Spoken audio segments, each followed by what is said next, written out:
नमः शिवाय। आज हम शिव महापुराण का रुद्र संहिता का तीसरा खंड का 39वां अध्याय पढ़ेंगे। इससे पहले हमने पिछले अध्याय में पढ़े थे हिमालय का शिव जी के साथ पार्वती का विवाह का निश्चय करना। उसके बाद हमने पढ़े थे पिछले अध्याय में सप्त ऋषियों का शिव के पास आगमन, हिमालय का लग्न पत्रिका भेजना, विश्वकर्मा द्वारा दिव्य मंडप की रचना। आज हम पढ़ेंगे शिव जी का देवताओं को निमंत्रण। नारद जी बोले, हे महाप्रज्ञ, हे विधाता, आपको नमस्कार है। आपको अपने श्रीमुख से मुझे अमृत के समान दिव्य और अलौकिक कथा को सुनाया है। अब मैं भगवान चंद्रमौली के मंगलमय वैवाहिक जीवन का सार सुनना चाहता हूँ, जो कि समस्त पापों का नाश करने वाला है। भगवान कृपा कर मुझे यह बताइए कि जब शैलराज हिमालय द्वारा भेजी गई लग्न पत्रिका महादेव जी को प्राप्त हो गई तो महादेव जी ने क्या किया। प्रभु, इस अमृत कथा को सुनाने की कृपा कीजिए। ब्रह्मा जी बोले, हे मुनिश्रेष्ठ नारद, लग्न पत्रिका को पाकर भगवान शिव ने मन में बहुत हर्ष का अनुभव किया। लग्न पत्रिका लेकर आए शैलराज के बंधु बांधवों का उन्होंने योद्धा यज्ञ आदर सत्कार किया। तत्पश्चात उन्होंने उस लग्न पत्रिका को पढ़कर स्वीकार किया तथा पत्रिका लेकर आए हुए लोगों को आदर सम्मान से विदा किया।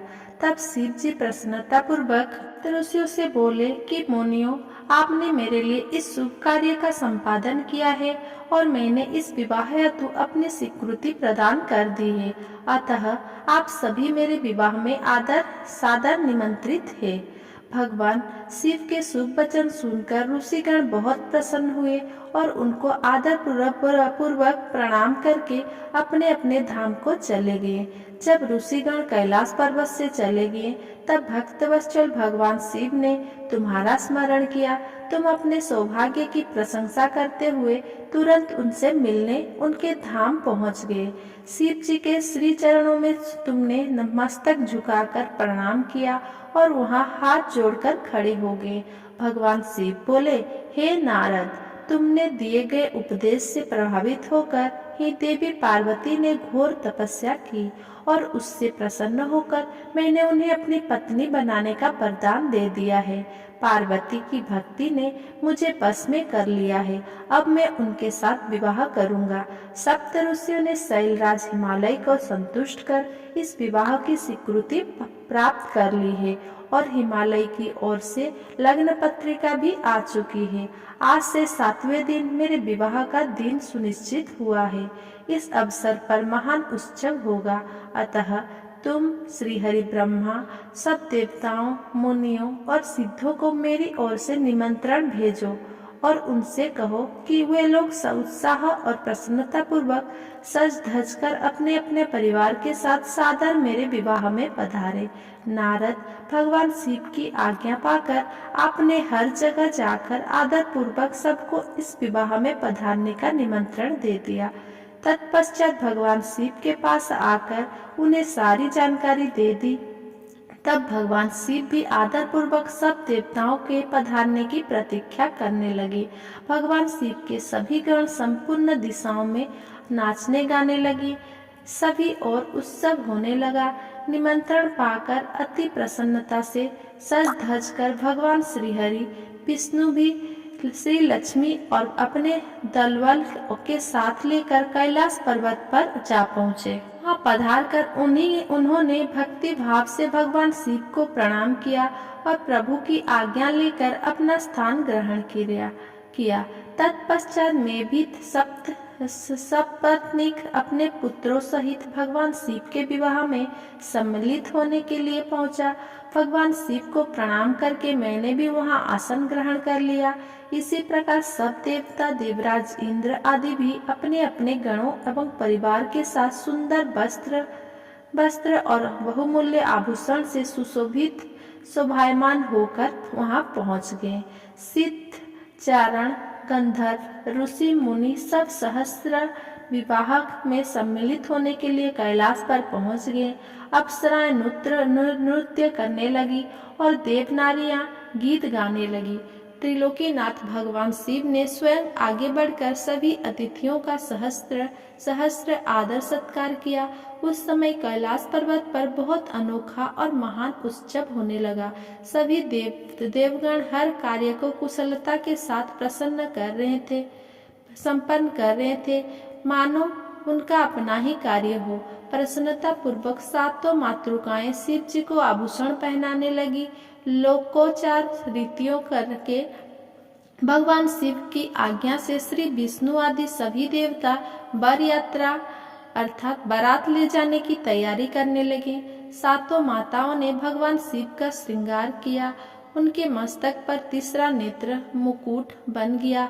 चंद्रकला का तिलक लगाया गया। उनके गले में पड़े दोनों सांपों को उन्होंने और ऊंचा कर लिया और वे इस प्रकार प्रतीत होने लगे मानो सुंदर कुंडल हो। इसी प्रकार सभी अंगों पर सांप लिपट गए जो आभूषणों की तरह शोभा देने लगे। सारे अंगों पर चिता की भस्म रमा दी गई। वो चंदन के समान चमक उठी। वस्त्र के स्थान पर सिंह तथा हाथी की खाल को उन्होंने ओढ़ लिया। इस प्रकार श्रृंगार से सुशोभित होकर भगवान शिव दुल्हा बनकर तैयार हो गए। उनके मुखमंडल पर जो आभा सुशोभित हो रही थी उसका वर्णन करना कठिन है। वे साक्षात ईश्वर है। तत्पश्चात समस्त देवता, यज्ञ, दानव, नाग, पक्षी, अप्सरा एवं महर्षिगण मिलकर भगवान शिव के पास गए और प्रसन्नता पूर्वक बोले, हे महादेव महेश्वर जी, अब आप देवी पार्वती को ब्याह लेने के लिए हम लोगों के साथ चलिए और हम पर कृपा कीजिए।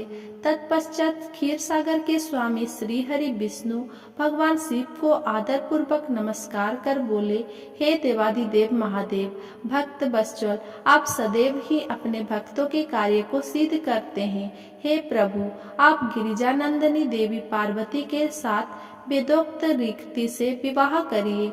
आपके द्वारा उपयोग में लाई जाने वाली विवाह रीति ही जगत में विवाह रीति के रूप में विख्यात होगी। भगवान, आप कुल धर्म के अनुसार मंडप की स्थापना करके इस लोक में अपने यश का विस्तार कीजिए। भगवान विष्णु के ऐसा कहने पर महादेव जी ने विधि पूर्वक सब कार्य करने के लिए मुझे यानी कि ब्रह्मा से कहा। तब मैंने श्रेष्ठ मुनियों कश्यप, अत्रि, परिश्र, गौतम, भागुरी, गुरु, कर्ण, बृहस्पति, शक्ति, जमदग्नि, पराशर, मार्कंडेय, अगस्त्य, च्यवन, गर्ग, शिलापाक, अरुणापाल, अकृतश्रम, शिलाद, दधीचि, उपमन्यु, भरद्वाज, अकृतवन, पिप्पलाद, कुशिक, कैस्य तथा शिष्यों सहित व्यास आदि उपस्थित ऋषियों को बुलाकर भगवान शिव की प्रेरणा से विधि पूर्वक अभ्युदयिक कर्म कराए। सबने मिलकर भगवान शंकर की रक्षा विधान करके ऋग्वेद यजुर्वेद द्वारा स्वस्ति वाचन किया। फिर सभी ऋषियों ने सहस्र मंगल कार्य संपन्न कराए। तत्पश्चात ग्रहों एवं विघ्नों की शांति हेतु पूजन कराया। इन सब वैदिक और अलौकिक कर्मों को विधि पूर्वक संपन्न हुआ देखकर भगवान शिव बहुत प्रसन्न हुए। तब भगवान शिव हर्ष पूर्वक देवताओं और ब्राह्मणों को साथ लेकर अपने निवास स्थान कैलाश पर्वत से बाहर आए। उस समय शिव जी ने सब देवताओं और ब्राह्मणों को आदर पूर्वक हाथ जोड़कर नमस्कार किया। चारों ओर गाने बाजे बजने लगे। सभी मंत्रमुग्ध होकर नृत्य करने लगे। वहाँ बहुत बड़ा उत्सव होने लगा। 40वां अध्याय। भगवान शिव की बारात का हिमालय पुरी की ओर प्रस्थान। ब्रह्मा जी बोले, हे मुनिश्रेष्ठ नारद, भगवान शिव ने कुछ गणों को वही रुकने का आदेश देते हुए नंदीश्वर सहित सभी गणों के हिमालय पुरी चलने की आज्ञा दी। उसी समय गणों के स्वामी शंखकर्ण करोड़ों गणों साथ लेकर चल दिए। फिर भगवान शिव की आज्ञा पाकर गणेश्वर, शंखकर्ण, केकराख्य, बेकृत, विशाख, परिजात, विकृतानन, दुर्दुभ, कपाल, संधारक, कंदुक, कुंडक, विष्ठव, पिप्पल, सनादक, आवेशन, कुंड, पर्वतक, चंद्र प्रतापन, काल, कातक, महाकल, अग्निक, अग्निमुख, आदित्यमुख, मूर्धा, घनाबह, सन्हा, कुमुद, अमोघ, कलिक, सुमर्ग, काकपादोदर, संतानक, मधुपिंग, काकिल, पूर्णभद्र, नील, चतुर्वक्त्र, करण, अहिरोमक, जस्सबख्या, शतमर्यु, मेघमन्यु, काष्ठगुण, बेरुपाख्य, सुकेश, वृषभ, सनातन, तालकेतु, षणमुख, चैत्र, स्वयं प्रभु, लकुलिस, लोकालंत, दीप्तात्मा, दैन्यान्तक, भृगिरीति, देवतेप्रिय, अस्मि, भानुक, प्रथम तथा वीरभद्र अपने असंख्य गणों के साथ लेकर चल पड़े। नंदीश्वर एवं गणराज भी अपने अपने गणों को ले क्षेत्रपाल और भैरव के साथ उत्साह पूर्वक चल दिए। उन सभी गणों के सिर पर जटा, मस्तक पर चंद्रमा और गले में नील चिन्ह था। शिव जी ने रुद्राक्ष के आभूषण धारण किए हुए थे, शरीर पर भस्म शोभायमान थी। सभी गणों ने हार, कुंडल, केयूर तथा मुकुट पहने हुए थे। इस प्रकार त्रिलोकीनाथ महादेव अपने लाखों करोड़ों शिव गणों तथा मुझे श्रीहरि और अन्य सभी देवताओं के साथ लेकर धूमधाम से हिमालय नगरी की ओर चल दिए। शिव जी के आभूषणों के रूप में अनेक सर्प उनकी शोभा बढ़ा रहे थे और वे अपने नंदी बैल पर सवार होकर पार्वती जी को ब्याहने के लिए चल दिए। इस समय चंडी देवी महादेव जी की बहन बनकर खूब नृत्य करती हुई उस बारात के साथ हो चली। चंडी देवी के सांपों को आभूषण की तरह पहना हुआ था और वे प्रेत पर बैठी हुई थी तथा उनके मस्तक पर सोने से भरा कलश था जो कि दिव्य प्रभापुंज का सा प्रकाशित हो रहा था। उनकी यह मुद्रा देखकर शत्रु को डर के मारे कांप रहे थे। करोड़ों भूत प्रेत उस बारात की शोभा बढ़ा रहे थे। चारों दिशाओं में डमरुओं, भैरियों और शंख के स्वर गूंज रहे थे। उनकी ध्वनि मंगलकारी थी जो विघ्नों को दूर करने वाली थी। श्रीहरि विष्णु सभी देवताओं और शिवगणों के बीच में अपने वाहन गरुड़ पर बैठकर चल रहे थे। उनके सिर के ऊपर सोने का छत्र था। चमर भुलाए जा रहे थे। मैं भी वेदों, शास्त्र, पुराणों, आगमों, सनकादि महासिद्धों, प्रजापतियों, पुत्रों तथा अन्यान्य परिजनों के साथ शोभायमान होकर चल रहा था। स्वर्ग के राजा इंद्र भी ऐरावत हाथी पर आभूषण से सज धज कर बारात की शोभा में चार चांद लगा रहे थे।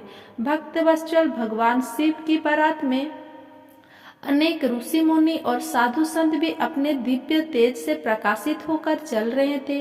देवादिदेव महादेव जी का शुभ विवाह देखने के लिए शकिनी, यातुधान, बैताल, ब्रह्म राक्षस, भूत, प्रेत, पिशाच, प्रथम, प्रमद आदि गण, तुम्बरु, नारद, हा और हु आदि श्रेष्ठ गंधर्व तथा किन्नर भी प्रसन्न मन से नाचते गाते उनके साथ हो लिए। इस विवाह में शामिल होने में स्त्रियां भी पीछे न थी। सभी जगत माताएं, देवकन्याएं, गायत्री, सावित्री, लक्ष्मी और सभी देवांगनाएं और देवपत्नियां तथा देव माताएं भी खुशी खुशी शंकर जी के विवाह में सम्मिलित होने के लिए बारात के साथ हो ली। वेद, शास्त्र, सिद्ध और महर्षि जिसे धर्म का स्वरूप मानते हैं, जो स्फटिक के समान श्वेत और उज्जवल है, वो सुंदर बैल नंदी भगवान शिव का वाहन है। शिव जी नंदी पर आरूढ़ होकर उसकी शोभा बढ़ाते हैं। भगवान शिव की यह छवि बड़ी मनोहारी थी। वे सज धज कर समस्त देवताओं, ऋषि मुनियों, शिवगणों, भूत प्रेतों, माताओं के सानिध्य में अपनी विशाल बारात के साथ अपनी प्राण बल्लभा देवी पार्वती का पाणी ग्रहण करने के लिए सानंद होकर अपने ससुर गिरिराज हिमालय की नगरी की ओर पग बढ़ा रहे थे। वे सब मदमस्त होकर नाचते गाते हुए हिमालय के भवन की तरफ बढ़े जा रहे थे। हिमालय की तरफ बढ़ते समय उनके ऊपर आकाश से पुष्प की वर्षा हो रही थी। बारात के बारात का यह दृश्य बहुत ही मनोहारी लग रहा था। चारों दिशाओं में शहनाइयां बज रही थी और मंगल गान गूंज रहे थे। उस बारात का अनुपम दृश्य सभी पापों का नाश करने वाला तथा सच्ची आत्मिक शांति प्रदान करने वाला था। 41वां अध्याय, मंडप वर्णन और देवताओं का भय। ब्रह्मा जी बोले, हे मुनिश्रेष्ठ नारद, तुम भी भगवान शिव की बारात में सहस्र शामिल हुए थे। भगवान शिव ने श्रीहरि विष्णु से सलाह लेकर के सबसे पहले तुमको हिमालय के पास भेजा। वहां पहुंचकर तुमने विश्वकर्मा के बनाए दिव्य और अनोखा मंडप को देखा तो बहुत आश्चर्यचकित रह गए। विश्वकर्मा द्वारा बनाई गई विष्णु, ब्रह्मा, समस्त देवताओं की मूर्तियां को देखकर ये कह पाना कठिन था कि ये असली है या नकली। वहाँ रत्नों से जड़े हुए लाखों कलश रखे थे। बड़े बड़े केलों के खम्भों से मंडप सजाया हुआ था। तुम्हें वहां आया देखकर शैलराज हिमालय ने तुमसे पूछा कि देवर्षि, क्या भगवान शिव बारात के साथ आ गए हैं? तब तुम्हें साथ लेकर हिमालय के पुत्र मैनाक आदि तुम्हारे साथ बारात की अगवानी के लिए आए।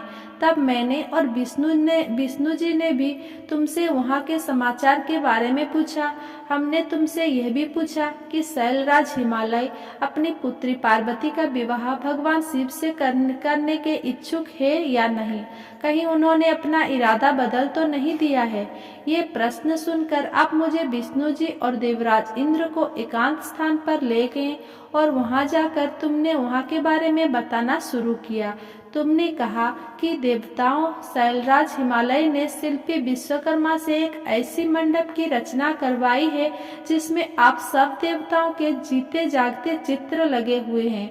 उन्हें देखकर मैं तो अपनी सुध बुध ही खो बैठा था। इसे देखकर मुझे यह लगता है कि गिरिराज आप सब लोगों को मोहित करना चाहते हैं।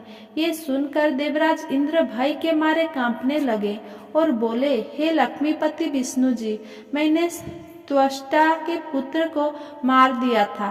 कहीं उसी का बदला लेने के लिए मुझ पर विपत्ति ना आ जाए। मुझे संदेह हो रहा है कि कहीं मैं वहां जाकर मारा ना जाऊं।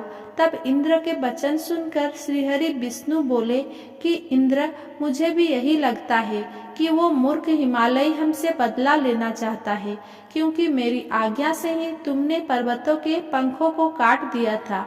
शायद यह बात आज तक उन्हें याद है और वे हम सब पर विजय पाना चाहते हैं, परंतु हमें डरना नहीं चाहिए। हमारे साथ तो स्वयं महादेव जी हैं। भला फिर हम कैसा डर हमें इस प्रकार गुपचुप बातें करते देखकर भगवान शिव ने लौकिक गति से हमसे बात की और पूछा, हे देवताओं, क्या बात है? मुझे स्पष्ट बता दो। शैलराज हिमालय मुझसे अपनी पुत्री पार्वती का विवाह करना चाहते हैं या नहीं? इस प्रकार यहाँ व्यर्थ बातें करते रहने से भला क्या लाभ? भगवान शिव के इन वचनों को सुनकर नारद तुम बोले, हे देवादिदेव शिव जी, गिरिजा नंदिनी पार्वती से आपका विवाह तो निश्चित है। उसमें भला कोई विघ्न बाधा कैसे आ सकती है? तभी तो शैलराज हिमालय ने अपने पुत्रों मैनाक आदि को मेरे साथ बारात की अगवानी के लिए यहाँ भेजा है। मेरी चिंता का कारण दूसरा है। प्रभु, आपने मुझे हिमालय के यहाँ बारात के आगमन की सूचना देने के लिए भेजा था। जब मैं वहाँ पहुँचा तो मैंने विश्वकर्मा द्वारा बनाए गए मंडप को देखा। शैलराज हिमालय ने देवताओं को मोहित करने के लिए एक अद्भुत और दिव्य मंडप की रचना कराई है। आपको यह जानकर आश्चर्य होगा कि वो सब इतने जीवंत है कि कोई भी उन्हें देखकर मोहित हुए भी बगैर नहीं रह सकता। उन चित्रों को देखकर ऐसा महसूस होता है कि वे अभी बोल पड़ेंगे। प्रभु, उस मंडप में श्रीहरि, ब्रह्मा जी, देवराज इंद्र सहित सभी देवताओं, ऋषि मुनियों सहित अनेक जानवरों और पशु पक्षियों के सुंदर और लुभावने चित्र बनाए गए हैं। यही नहीं, मंडप में आपकी और मेरी भी प्रतिमूर्ति बनी है। जिन्हें देखकर मुझे ये लगा कि आप सब लोग यहाँ ना होकर वही हिमालय नगरी में पहुँच गए हैं। नारद, तुम्हारी बातें सुनकर भगवान शिव मुस्कुराए और देवताओं से बोले, आप सभी को भय की कोई आवश्यकता नहीं है। शैलराज हिमालय अपनी प्रिय पुत्री पार्वती हमें समर्पित कर रहे हैं, इसीलिए उनकी माया हमारा क्या बिगाड़ सकती है। आप अपने भय को त्याग कर हिमालय नगरी की ओर प्रस्थान कीजिए। भगवान शिव की आज्ञा पाकर सभी बाराती भयमुक्त होकर उत्साह और प्रसन्नता के साथ पुनः नाचते गाते शिव बारात में चल दिए। शैलराज हिमालय के पुत्र मैनाक आगे आगे चल रहे थे और बाकी सभी उनका अनुसरण कर उनके पीछे पीछे चल रहे थे। इस प्रकार बारात हिमालयपुरी जा पहुंची। 46वां अध्याय, बारात की अगवानी और अभिनंदन। ब्रह्मा जी बोले, भगवान शिव अपने विशाल बारात के साथ हिमालय पुत्र के पीछे चलकर हिमालय नगरी पहुंच गए। जब गिरिराज हिमालय ने उनके आगमन का समाचार सुना तो वे प्रसन्नता पूर्वक भक्ति से अतोप्रोत होकर भगवान शिव के दर्शनों के लिए स्वयं आए। हिमालय का हृदय प्रेम की अधिकता के कारण द्रवित हो उठा था और वे अपने भाग्य को सराह रहे थे। हिमालय अपने साथी पर्वतों को साथ लेकर बारात की अगवानी के लिए पहुँचे। भगवान शंकर की बारात देखकर शैलराज हिमालय आश्चर्यचकित रह गए। तत्पश्चात देवता और पर्वत प्रसन्नता पूर्वक इस प्रकार एक दूसरे के गले लगे मानो पूर्व और पश्चिम के समुद्रों का मिलन हो रहा हो। सभी अपने को धन्य मान रहे थे। इसके बाद शैलराज महादेव जी के पास पहुँचे और दोनों हाथ जोड़कर उनको प्रणाम करके स्तुति करने लगे। सभी पर्वतों और ब्राह्मणों ने भी शिव जी की वंदना की। शिव जी अपने वाहन बैल पर बैठे थे। भगवान शिव आभूषण से विभूषित थे तथा दिव्य प्रकाश से अलौकित थे। उनके लावण्य से सारी दिशाएं एकासी प्रकाशित हो रही थी। भगवान शिव के मस्तक पर रत्न से जड़ा हुआ मुकुट शोभा पा रहा था। उनके गले और अन्य अंगों पर लिपटे सर्प उनके स्वरूप को अद्भुत और शोभनीय बना रहे थे। उनकी अंग कांति दिव्य और अलौकिक थे। उनके शिवगण हाथ में चंबर लेकर उनकी सेवा कर रहे थे। उनके बाएं भाग में भगवान श्री हरि विष्णु और दाएं भाग में स्वयं मैं था। समस्त देवता भगवान शिव को स्तुति कर रहे थे। नारद, जैसा तुम जानते ही हो, अब भगवान शिव परम ब्रह्म परमात्मा है, वही सबके ईश्वर है। वे इस जगत का कल्याण करते हैं और अपने भक्तों की इच्छा और सभी इच्छाओं को पूरा कर उन्हें मनोवांछित फल प्रदान करते हैं। वे सदा ही अपने भक्तों के अधीन रहते हैं। वे सच्चिदानंद स्वरूप है और सर्वेश्वर है। उनके बाएं भाग में श्री हरि विष्णु गरुड़ पर बैठे थे तो दाएं भाग में मैं यानी ब्रह्मा स्थित था। हम तीनों के स्वरूप का एक साथ दर्शन कर गिरिराज आनंद मग्न हो गए। तत्पश्चात शैलराज ने शिव जी के पीछे तथा उनके आसपास खड़े सभी देवताओं के सामने अपना मस्तक झुकाया और सभी को बारंबार प्रणाम किया। फिर भगवान शिव की आज्ञा पा लेकर शैलराज हिमालय अपने निवास की ओर चल दिए और वहां जाकर उन्होंने सभी देवताओं, ऋषि मुनियों एवं अन्य बारातियों के ठहरने की उत्तम व्यवस्था की। हिमालय ने प्रसन्नता पूर्वक अपने पुत्र को बुलाकर कहा कि तुम सभी भगवान शिव के पास जाकर उनसे प्रार्थना करो कि वे स्वयं अति शीघ्र यहाँ पधारे। मैं उन्हें अपने भाई बंधुओं से मिलवाना चाहता हूँ। तुम वहाँ जाकर कहो कि मैं उनकी यहाँ प्रतीक्षा कर रहा हूँ। अपने पिता गिरिराज हिमालय की आज्ञा पाकर उनके पुत्र उस ओर चल दिए जहाँ बारात के ठहरने की व्यवस्था की गई थी। वहाँ वे भगवान शिव के पास पहुँचे। प्रणाम करके उन्होंने अपने पिता द्वारा कही हुई सभी बातों से शिव जी को अवगत करा दिया। तब भगवान शंकर ने कहा कि तुम जाकर अपने पिता से कहो कि हम शीघ्र ही वहां पहुंच रहे हैं। शिव जी से आज्ञा लेकर हिमालय के पुत्र वापस चले गए। तत्पश्चात देवताओं ने तैयार होकर गिरिराज हिमालय के घर की ओर प्रस्थान किया। महादेव जी के साथ भगवान विष्णु और मैं ब्रह्मा शीघ्रता पूर्वक चलने लगे। तभी देवी पार्वती की माता देवी मैना के मन में त्रिलोकीनाथ भगवान शिव को देखने की इच्छा हुई। इसीलिए देवी मैना ने तुमको संदेश भेजकर अपने पास बुलवा लिया। भगवान शिव से प्रेरित होकर देवी मैना की हार्दिक इच्छा को पूरा करने के लिए आप वहां गए। Thanks for watching. अगर मेरा ये वीडियो आपको पसंद आया हो तो मेरा वीडियो को लाइक कमेंट शेयर करें एंड मेरा चैनल को सब्सक्राइब करें।